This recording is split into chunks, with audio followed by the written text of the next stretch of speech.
हमारी पृथ्वी एक ऐसा ग्रह है जहां पर सालों लाखों पहले जीवन की उत्पत्ति हुई थी और तब से लेकर आज तक यह जीवन चलते आ रहा है।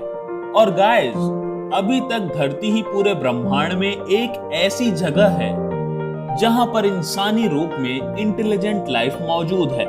पर इसके अपोजिट जो ब्रह्मांड है हमारा, वो 13.8 बिलियन साल पुराना है और हम इस पूरे ब्रह्मांड में अभी किसी और हमारे जैसे जीव का कोई सबूत नहीं पाए हैं। और ये काफी अजीब है। अगर हमारे इस मिल्की वे में अगर एलियन सभ्यता हमसे कुछ साल पहले अस्तित्व में आई भी होगी, सो इस प्रेजेंट टाइम में वह टाइप 1 या टाइप 2 सिविलाइजेशन बना चुकी होगी। अगर गाइस ऐसा हुआ तो इंटरस्टेलर स्पेस ट्रैवलिंग में वो बहुत आगे पहुंच चुके होंगे और ये वेब ड्रैगन जैसे टेक्नोलॉजी में भी इन्होंने बहुत ही उत्पत्ति कर ली होगी, बहुत तकनीकी खोज ली होगी, बहुत सी टेक्नोलॉजी सीख ली होगी, तो ये सोलर सिस्टम को कॉलोनाइज करने में भी सक्षम होंगे। और फिर इसके बाद कुछ सालों में ये एडवांस सिविलाइजेशन हमारे पूरे गैलेक्सी को कॉलोनाइज और खुद को कंट्रोल करने में सक्षम हो जाएंगे। और गाइस, हमें अभी तक हमारे इस मिल्की वे में अभी तक कुछ ऐसा हाईली एडवांस टेक्नोलॉजी का पता नहीं लगा है और ना ही उनसे अभी तक कोई मैसेज मिला है। ऐसे ही एनरिको फर्मी ने कहा था, आखिरकार ये सब लोग हैं कहाँ? इसी को फर्मी पैराडॉक्स कहा जाता है। समय के दौरान कई सारे साइंटिस्ट ने एनरिको फर्मी के इस सवाल के जवाब को ढूंढने के लिए बहुत सारे हाइपोथेसिस दिए। इस ब्रह्मांड में मौजूद इंटेलिजेंट लाइफ को 3 कैटेगरी में डिवाइड कर सकते हैं, जिसमें फर्स्ट टाइप 1 सिविलाइजेशन। यह सिविलाइजेशन अपने ग्रहों पर सारी मौजूद एनर्जी को एक्सेस करने में काबिल होता है। और गाइस, आपको यकीन नहीं होगा कि आने वाले कुछ सालों में हम टाइप 1 सिविलाइजेशन में एंटर करेंगे। इसके बाद आता है टाइप 2 सिविलाइजेशन। यह सिविलाइजेशन अपने तारे से निकलने वाली जो भी एनर्जी को होगी उसको एक्सेस करने में और हमारे पूरे सोलर सिस्टम को कंट्रोल करने के काबिल होगा। यह एडवांस सिविलाइजेशन तारे के एनर्जी को एक्सेस करने के लिए टाइसन स्फीयर जैसे महान स्ट्रक्चर का इस्तेमाल करेंगे। और फिर आता है टाइप 3 सिविलाइजेशन। इससे सोलर सिस्टम को कंट्रोल कर सकेंगे, बल्कि पूरी गैलेक्सी को भी हम सिविलाइजेशन के अंडर कंट्रोल कर सकते हैं। तो बात सन 1950 की है।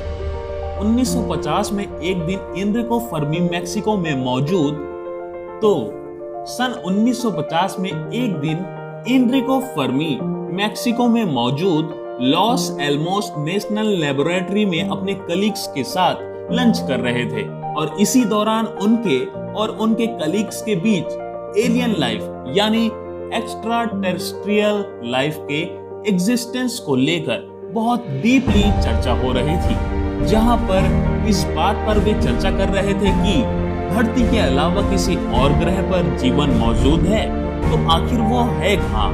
उनका दावा था कि ये हमारी विशाल मिल्की वे है जो 1 लाख लाइट ईयर्स के डिस्टेंस पर फैली हुई है। बहुत सारे स्टार्स मौजूद हैं हमारी धरती जैसे, उनके अराउंड कई ट्रिलियन प्लेनेट रिवॉल्व कर रहे हैं। ऐसे में इनमें से किसी ना किसी प्लेनेट पर लाइफ जरूर एग्जिस्ट करती होगी। हमारे प्लेनेट को देखते हुए उनको लाइफ को इवॉल्व करने में बिलियन ईयर्स का समय मिल गया होगा, जो कि बहुत ही यूनिक एडवांस सिविलाइजेशन बन चुका होगा, जो दूसरे ग्रहों और हमारे गैलेक्सी को कॉलोनाइज और कंट्रोल करने में महारत हासिल कर चुके होंगे। पर हमारे धरती पर अभी तक कोई एलियन स्पेसशिप या एलियन मैसेज एक्सिस्टेंट में नहीं आया है। ऐसे में एनरिको फर्मी का क्वेश्चन था कि वेयर इज एवरीबॉडी? आखिर सभी लोग हैं कहाँ? टाइम के साथ कई महान वैज्ञानिकों ने एनरिको फर्मी का यह सवाल का जवाब ढूंढने की कोशिश के लिए उन्होंने कई सारे हाइपोथेसिस यानी असम्पशन दिए जो फर्मी के सवाल का जवाब हो सकते थे। देखा जाए तो हाइपोथेसिस हमारे प्लेनेट में लाइफ को इवॉल्व करने से, इवॉल्व होने से, इंटेलिजेंट लाइफ को इस ब्रह्मांड में फैलने से रोकते हैं। ऐसे में गाइस, हम इनमें से एक हाइपोथेसिस के बारे में चर्चा करेंगे जिसका नाम है रेयर अर्थ हाइपोथेसिस। सो बिना किसी देरी के शुरू करते हैं। रेयर अर्थ हाइपोथेसिस का इस हाइपोथेसिस के अनुसार हमारे पूरे ब्रह्मांड में हमारी पृथ्वी की तरह हैबिटेट प्लैनेट बहुत ही रेयर हैं। गाइस मैंने कहा रेयर हैं, बट धरती की तरह प्लैनेट्स मौजूद हैं। केवल गिने चुने प्लैनेट पर अर्थ जैसी लाइफ एग्जिस्ट करती है, पर इसके अनुसार किसी भी ग्रह पर लाइफ को एग्जिस्टेंस में आने के लिए 3 इंपॉर्टेंट सोर्स का होना जरूरी है, जो कि है लिक्विड वाटर, एनर्जी और ऑर्गेनिक मॉलिक्यूल्स। हैबिटेट जोन पर मौजूद प्लैनेट पर लिक्विड वाटर और इसेंशियल एनर्जी मौजूद होती है, जो कि लाइफ के एग्जिस्टेंस में बहुत ही इंपॉर्टेंट रोल प्ले करता है। बट गाइस इन 3 इंग्रेडिएंट्स अगर ये 3 इंग्रेडिएंट्स किसी ग्रह पर मौजूद होकर लाइफ के एग्जिस्टेंस में आने के चांसेस इनके बहुत कम हो जाते हैं। कई और ऐसे फैक्टर्स हैं जो कि जीवन के इवोल्यूशन को अफेक्ट करते हैं, जो कि उस प्लेनेट के स्टार्स की ability, stability, gamma ray burst, gravity, atmosphere, planetary collision etcetera etcetera. Example के लिए वेनस और मार्स को ले लो। ये दोनों प्लेनेट हमारे सोलर सिस्टम के आउटर और इनर सरफेस पर मौजूद हैं।